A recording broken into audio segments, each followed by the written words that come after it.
Welcome to another episode here on your Digital Makeover.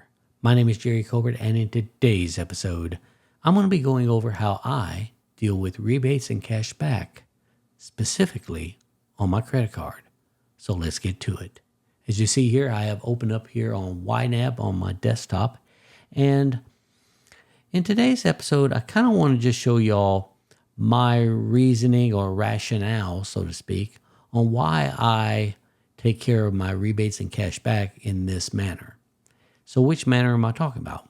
Well, if you look here, I have the budget opened up here on this demo account of mine. And by the way, just so you know, this budget is basically set up how I set it up on my real account. But this is just the demo account. But I did want to kind of show you how I deal with rebates and cash backs.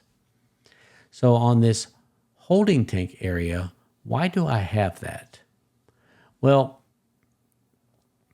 sometimes I might receive cash or some sort of amount of money in that isn't necessarily income. It might be reimbursement from my bank, or it might be cash back on my credit card. And it ain't really clearly, income. And if I was to mark it as inflow, like for instance, when you look over here at my paycheck right here, it's a inflow ready to assign. So when I look at my reports, it's going to show me all my income. But I don't want to show rebates and cash back or reimbursements as an income source.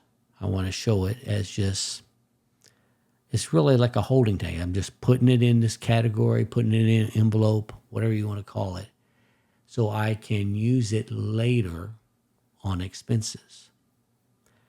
So let's say, for instance, if I was to get a cash back from my credit card, and usually I just call it cash back, I'll assign it to that rebate and cash back holding tank category, and I'll put it in here, $5.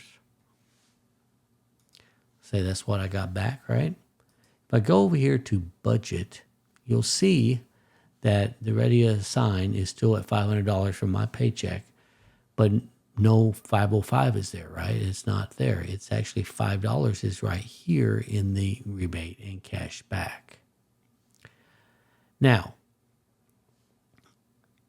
I can either leave it there or I can assign it to a category that needs that money. So I can move it and go ahead and move it over here to say, maybe I want to move it to other donations, right?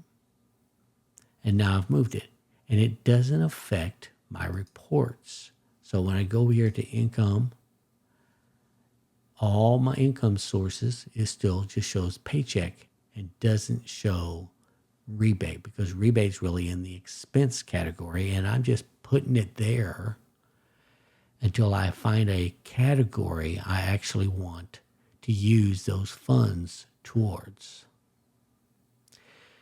It really is a handy-dandy little way of handling rebates, reimbursements. Like a lot of times I have reimbursement from my work for a gas allowance or a phone allowance, or maybe I bought something for work on my own personal credit card and they reimburse me with a check or a cash.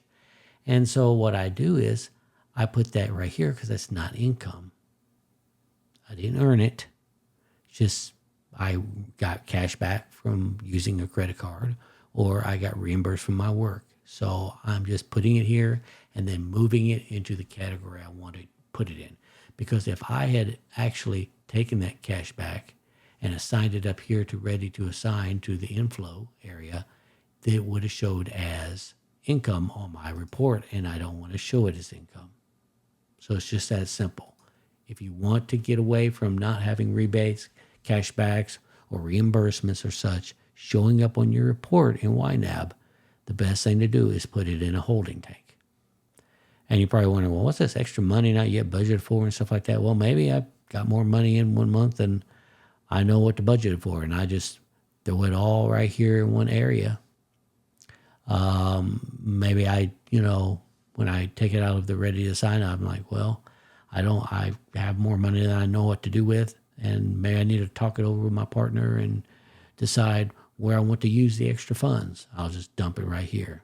Future months, I kind of am getting away from that because I have been actually just skipping ahead and budgeting for a future month that way rather than just holding it right here. But if you wanted, you could hold money aside for a future month. But that's what this holding tank area is for. Just for holding money until I know what to do with it later into the real categories down below. So I hope that was helpful. And if it was, please click that like button right down below. And if you haven't, subscribed to my channel yet and want to see more of these videos in the near future, make sure you subscribe to my channel and hit that notification bell. With that being said, I want to wish you all a wonderful week, and I'll catch you next episode. Take care.